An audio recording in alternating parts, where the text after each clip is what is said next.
তমাল, আমি আপনাকে আগেই জানিয়েছিলাম আমরা চট্টগ্রামের যে পটিয়ার যে 12 আসন, সেই 12 আসনে আমরা আসলে আছি।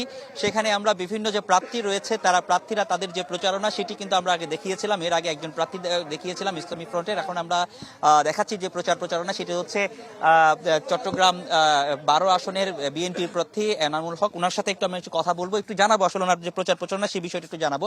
আপনারা কেমন সাড়া পাচ্ছেন? আপনারা তো সারাদিনই আপনাদেরকে প্রচারণা করছেন, কেমন সাড়া পাচ্ছেন জনগণের এবং কি প্রত্যাশা করছেন ভোটের?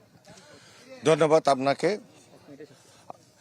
সারা পাচ্ছে মানে আপনারা দেখেন এখানে যেভাবে মানুষের উৎসাহ উদ্দীপনা দেখা যাচ্ছে আগামী 12ই ফেব্রুয়ারি 2026 সালে জাতীয় নির্বাচনের অতি উৎসাহ বেশি উৎসাহ উদ্দীপনার মধ্যে এখানে মানুষ অতি আগ্রহ করে আগামী 12 তারিখ ভোট দেওয়ার জন্য প্রস্তুতি নিচ্ছে। এখানে যেখানে যাচ্ছে আবাল বৃদ্ধ মহিলা সবাই সব ধর্মের বর্ণের লোক এখানে জড়ো হচ্ছে এবং দানব শীষকে ভোট দেওয়ার জন্য তারা অতি আগ্রহ করে আসছে। আপনারা কি প্রত্যাশা করছেন এবার? ইনশাল্লাহ আমরা প্রত্যাশা করি বিপুল ভোটে আমি এই চট্টগ্রাম 12 আসন পটিয়ার বিপুল ভোটে জয়ী করব এবং আমাদের নেতা তারেক রহমানকে উপহার দিতে পারবো ইনশাল্লাহ। ধন্যবাদ আপনাকে।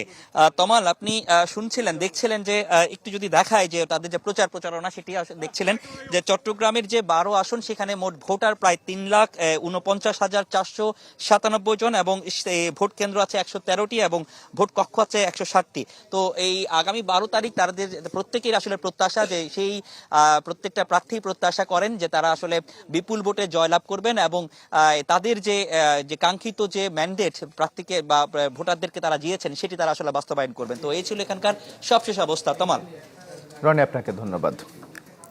নির্বাচনী প্রচারণার খবর জানাতে চট্টগ্রাম থেকে যুক্ত হয়েছিলেন রনি দত্ত।